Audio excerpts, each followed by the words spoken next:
We know that women control trillions of dollars in this market. We know that minorities are becoming the majority in this country, and they're college educated, and they've got money, and they have different money culture issues. And so we've got to learn about them and bring more of them into this profession so that we can all learn and get better skilled at serving the clients of the future. Does talking about your money make you cringe? Are you tired of fighting about finances? Do you want to stop sabotaging your financial happiness? Then you are in the right place. Welcome to Breaking Money Silence, a podcast series aimed at helping all of us talk more openly about money. Your host, Kathleen Kingsbury, is a wealth psychology expert who is doing what she does best, speaking about taboo topics. International speaker, author, and founder of KBK Wealth Connection, Kathleen understands money and our relationship with it. Over the past decade, she has empowered thousands of people to break money silence at home and at work. Now, here is Kathleen.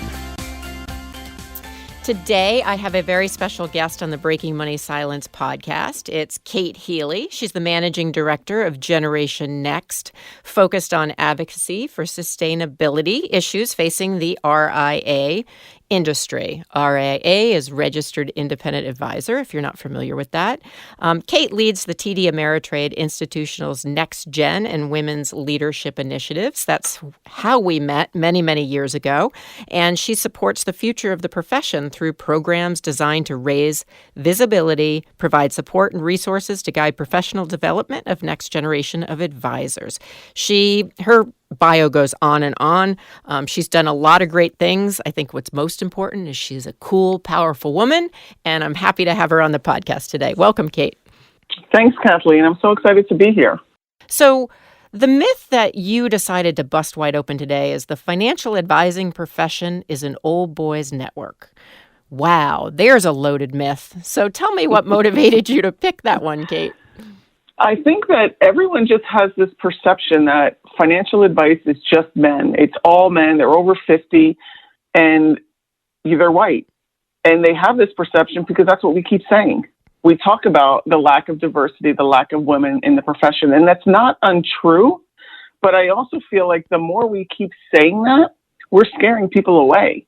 And there is growth and there are changes, and we can talk about them all, but we're starting to see progress. And so I think that us always saying that this profession is all full of men and we need to get diversity is also what is having more diverse people say, well, I don't want to be the first one, or I don't want to have to work so hard, or, if it's an all boys network, is it going to be that difficult for me to break in and really be included? So I think that's the myth we have to bust wide open so that we open up the doors, for Generation Next. And that's everybody who's not here today. So that isn't just the millennial generation, right? No. So when I talk about Generation Next, I'm talking about millennials, Gen Z, but I'm talking about women. I'm talking about people of color. I'm talking about veterans returning to the workforce, moms returning to the workforce. We know that we have a shortage of financial advisors. There are 100,000 advisors expected to retire over the next decade. But that's just counting the people that are giving advice to people today. When you think about all the people that actually don't have a financial advisor because they don't even know they could qualify or that someone can help them with their finances, I think that number gets much bigger. And in order for us to fulfill that, there's great financial planning programs out there, but they're still only graduating a few hundred students a year. We need to start looking at bringing people in from other professions, career changers, bringing people back into the workforce who are veterans or are raising their family. And then also bringing in the younger cohort to really interact, and the more diverse cohort. Because when you think about this country, in the next decade, we are going to become a majority minority. In the next 2 decades, a majority minority country. It's already happening in school-age children in 10 states today. So everyone is going to look different, and we need people that are going to understand different people's cultures and how they think about money, and all the great things that you do on this podcast about breaking money silence, really educating everyone about the fact that they can get help with their money, but then also about this fact that you can be a great financial planner and help people with their money. It's interesting. I was at an event the other day, and this topic of the old boys network came up. And you raise a really good point that if we keep talking about it, it's a self-fulfilling prophecy. But at the same time, if you look around some of the meetings you go to, conferences you go to, there are a lot of middle-aged white men. So what do you say to somebody who's listening in that says, but it is an old boys network? Go to different conferences. Go to the regular conferences where that's what you see. I laugh. I'm here at NAFA, and I was just in a session, and the whole room was people under the age of 40. It was predominantly women because the topic was women, but there were people of color. There were some young men there. You've got to open up your horizons. Yes, there is a lot of men in this profession, but there are different groups that are starting to change that. And so taking a look at organizations like XY Planning, where all the planners or most of the planners are young because they're dealing with young clients. Go to the sessions that you might ignore when you're at a conference that maybe you think are, oh, it's about diversity or it's about women. I don't really need to worry about that. Well, when you go into that session, you're going to be the minority if you're a middle-aged man. So you've got to change your perspective a little bit. If you look for everyone to look like you, that's what you're going to see. But there are people that may be on the fringes of those conferences. Maybe they're not in all the sessions that you're in. Take a look at getting diversity around some of the breakout sessions that you go to, and you'll start to see diversity in the actual people that are attending the conference. We know we do, at TD Ameritrade, we try to get as much diversity to the conference as we can. It's hard, but just also providing an atmosphere that makes it fun, so that there is that younger vibe. So, we don't wear suits at our conference. We don't wear suits at work at all. It just brings down that vibe, and people think, oh, it's not this stuffy profession where everyone's older and they sit behind mahogany desks. There are things I can do. I can come to this conference. I can be virtual. I can WebEx into the conference. You and I are doing this. We're in different states right now. There are so many other ways to get involved and to start to work with people. I think you have to look outside of maybe how you attended a conference in the past to start to see that not enough, but there are different people at the conferences, and go up and meet them, have conversations with them, learn about how they do their business, what they're doing that's different, what challenges they face. And so I think that's excellent advice. And it's so easy to fall back onto what we already do. So whether you're in this profession and you're going to the conferences you've always gone to, even if the challenge is just pick one that's different, go to a Women's Advisors Summit that, by Investment News, or something that TD does around diversity, just step outside the box. But if you're listening in and you're somebody who's interested in this profession, do you have other ideas about how people can start to connect with these advisors who are either younger or diverse or look different?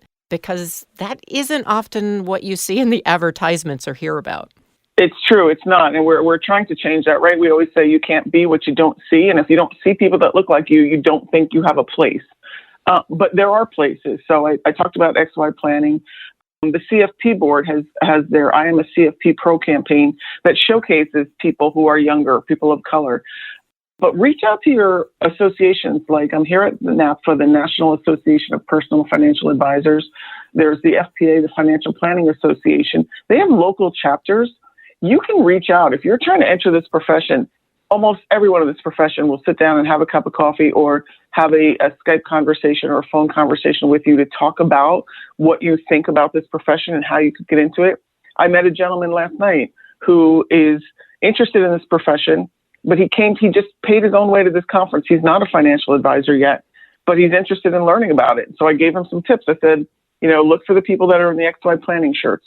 They've got a really cool model that is a virtual model.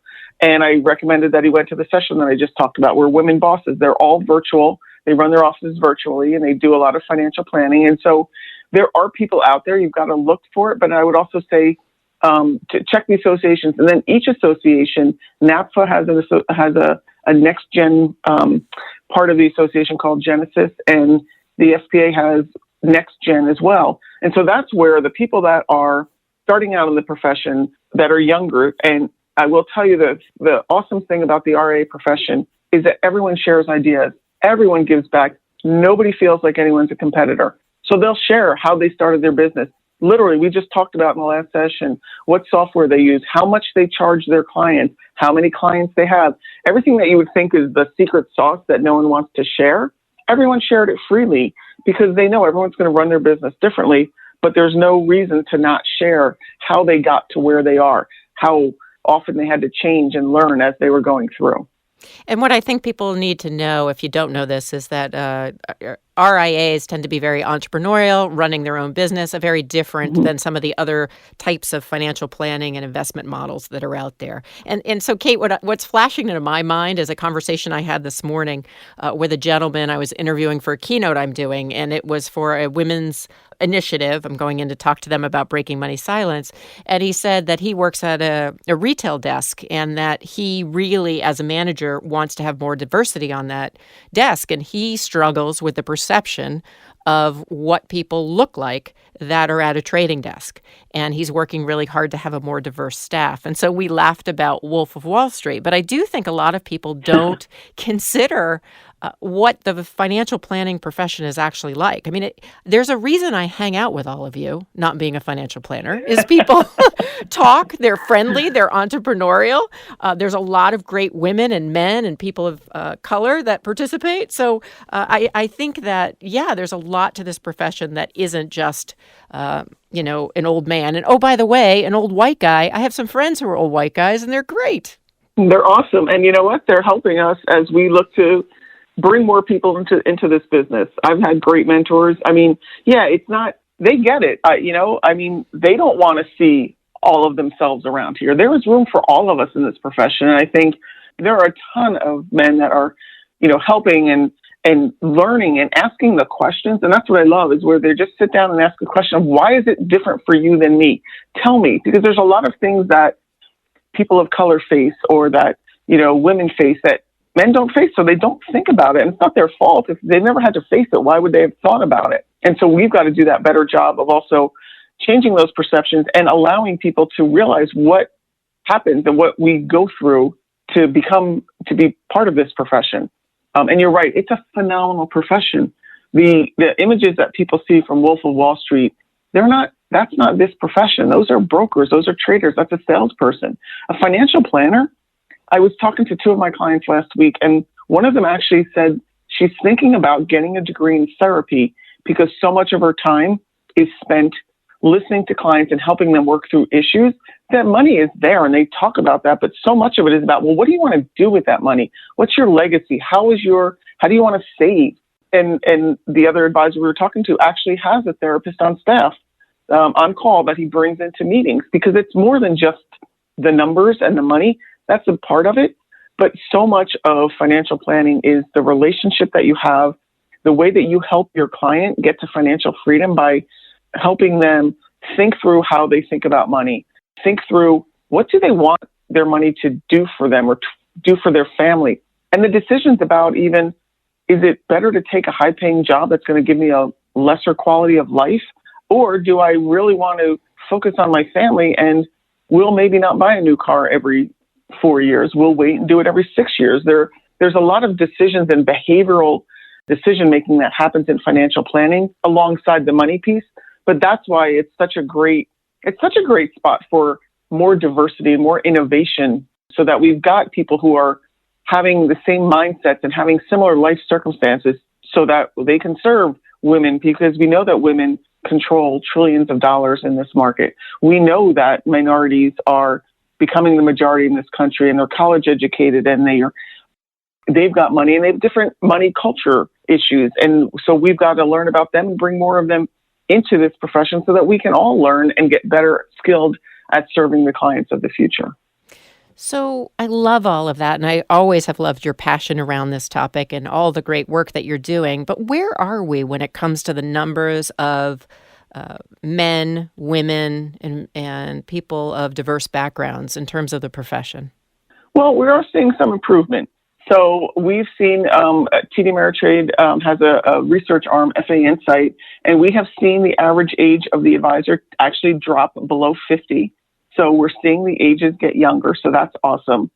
We have seen, while the percentage of female CFPs has stayed the same, we have seen more women become a CFP in the past year than ever before. We just also saw more men, so the percentages stay the same, and that's fine that we're getting more men into it. We still need to bump up the percentages of women. And we've also seen, from a diversity perspective, we know that only 3.5% of CFPs are racially diverse. But last year, they grew at twice the rate of the other cohorts. So there is progress. It's starting to happen. we've got a long way to go. It is a marathon. It's not a sprint. It's just kind of a movement, right? We're gonna have to measure this in a short term, a medium, and a long term impact. So there's things that we're going to do today where we bring people to these conferences and we see more diversity. But then that's going to help us create a more inclusive culture so that 5 years down the road, we are seeing more people becoming involved in the associations and their speakers. And then, eventually 10, 15 years down the road, we'll start to see the numbers really change in a way that makes it a much more diverse profession. On the panel this morning, one of the women said, her goal is to turn her business into one that helps create a place for more diverse talent to come and actually almost incubate their business, start to grow and give them like a soft landing so that they can start out and grow within that firm so that they can go out on their own. We've all got to start to do that. And so you have been in the business for a long time. You happen to not be a financial planner. I'm old. No, that's I'm older. We could compete over that, Kate. So we're both not financial planners, but we're very passionate about the field. We work, you work directly in the field. I work as a consultant to the field. I want to know from your standpoint, what has it been like to be a woman in this profession? And what are the things that you have learned along the way about yourself? And because I know you're so passionate, not just about women, but we're going to focus on women for a second, about this being a really great place, whether you're a financial planner or you're in a position like you're in, for somebody who is a new graduate or someone who's looking to change careers. And I really do want to bust that myth open that it's just a bunch of guys hanging out, which it's fine that it's a bunch of guys hanging out in certain places. Go to those certain places. But what makes it a great profession for women? And you've already told us where to hang out. We talked about some of it, right? It's the community that exists. I mean, there is no other. I just walked through 2 other trade shows coming back to my room, and one was a construction trade show, and the other one was a behavioral trade show. But people are competing with each other. There's no place where you can come and have this community. I entered this business in the 80s, and I was very much on the finance side itself, and it was more male than female. But at the younger levels, at lower levels in the firm, it wasn't as lopsided. So I had a bunch of girlfriends and a bunch of guy friends, and we all started together. And I noticed that about 5 years into my career, that women would leave and have a child, and they wouldn't come back. And it didn't occur to me until I'd been probably in this for maybe 7 or 8 years, where I turned around and I thought, where did all my women friends go? We all started the same. We all had great career opportunities, but they've left. And there were a lot of reasons why they left. They didn't feel supported from the perspective of being a mom at work. There were still a lot of firsts when I started working. I couldn't wear pants to work. And if you wore pants, you were sent home. I mean, there were a lot. It was a much different place. But as I moved through my career, and I realized that, and I thought, this is so sad because I have so much fun at work every day. Why isn't everyone else getting this opportunity? And I actually did train to become a financial planner. I took a couple parts of the CFP test. The firm I was at the time was very much focused on me selling more so than doing financial planning. And I wasn't prepared to do that. I didn't have the skills to do it, and I didn't have the confidence to do it. And so I left, but I loved the idea. I always loved the idea of financial planning. I've seen what paying attention to your finances has done for my family. And so I've always thought it's so important that people have the ability to talk to someone. And so I've always been supportive of financial planners. I kid around that, maybe in retirement I'll become one, who knows? But I think it's such a great career. It's a phenomenal career for women. We are understanding. We've got empathy. We see the bigger picture. We start to think about things in a different way, that we can add a level that adds to what is already being done in financial planning today. Especially today, when we think about financial planning, everyone focuses on the investment piece, and that's so commoditized. A lot of that can be done by algorithms. But when you think about what's actually happening, you are helping people change their behavior. And so much of that is that it's that coaching. It's those innate skills that women often bring to the table, like relationship building and empathy, that we need more of. And so when I look around, when I see how this has changed, I'm very gratified and very excited because I do get to spend a lot of time with the younger generations, the more diverse folks. And they bring such a passion to this that they're going to help us change the game. Financial planning is celebrating its 50th anniversary later on this year. I'm so excited for the next 50 years because when I look at the group that are coming in, it's much more diverse racially. There's more gender diversity. And these folks are really passionate about what they're doing and how they're going to help people and change people's lives for the better by giving them financial planning. That I'm really excited about the growth of this business, this profession, but also how it's going to help Americans get smarter about their money because there'll be more financial advisors who are focused on people of all income levels and people who might not have assets to invest, but yet still need the advice piece of this. So, wow, there's so much to get excited about. I have to share this before I let you go, is that I often joke that I'm not a financial planner, but I could play one on TV. That I look the part, and I certainly do have a financial background and started out in finance as well. We went a little bit of a different direction, but the things you're talking about are the things that I think really do make this profession great, and the innovation and the entrepreneurship. And I know that one of the things that I try to do is mentor a couple of young women coming up who are interested in the profession, and had an opportunity to introduce one of those to you. She's great. And I'm wondering if you have any tips for people who are listening, whether they are in the profession, whether they're interested in the profession, or maybe it's just a parent who thinks, boy, my son or daughter might be someone who would really enjoy this as a career. Absolutely. It is a phenomenal career, and it's not about selling. It's about relationships. So I would urge everyone to talk to someone that's a financial planner. If you Google financial planner and put in your zip code, you're gonna find people. There's all different kinds of financial planners. I represent the registered investment advisor industry. They're very entrepreneurial, as you talked about. They're independent business owners. They're willing to talk to you. Look up financial planning degree programs at your local colleges. Talk to the program directors or students who are there. They are so excited. And that's the next generation. That's the future. And they're also, a lot of them will offer financial literacy classes or budgeting classes at your college campus. So if you're a parent and you're still trying to decide what your child is still trying to decide what their major should be, encourage them to look at the financial planning program. They may have to look for it a little bit in their school because in some schools it's in the business school and in other schools it's in agricultural economics. But if it's there, it's a great foray. At the very least, you'll become a smarter consumer if you take some financial planning classes, and you'll be better prepared for your own life. But I think that as you start to realize it, you'll get the bug. I sat next to a young woman at the Investment News Diversity Summit last week, and she said, "Oh, I'm a career changer." And I said, "Well, what were you before?" And she said, "I was a social worker. I loved helping people, but I didn't know about this career. And when I found out about it, I got so excited because I could help people in a different way." And that's the kind of people that we're looking for. And so that's what I always encourage people is look for the helpers in this business. Look for the helpers because you don't have to be in this business to be that. We can train you. We can do the work, but it's a place for people who want to help other people.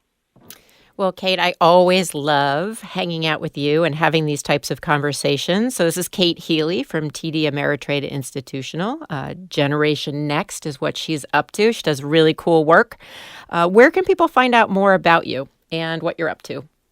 You can always follow me on Twitter, Kate Healy _TDA. That's where most of my activity happens. So if you see me on Twitter, you'll know where I am, what conference I'm at, what city I'm at, and you can pretty much follow me. And please, if you're at a conference I'm at, come up and say hi.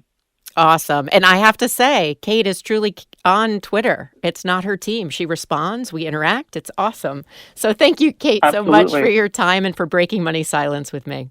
Thank you, Kathleen. So if you've enjoyed this conversation today, please check out this episode as well as others of Breaking Money Silence on iTunes or your favorite podcast app.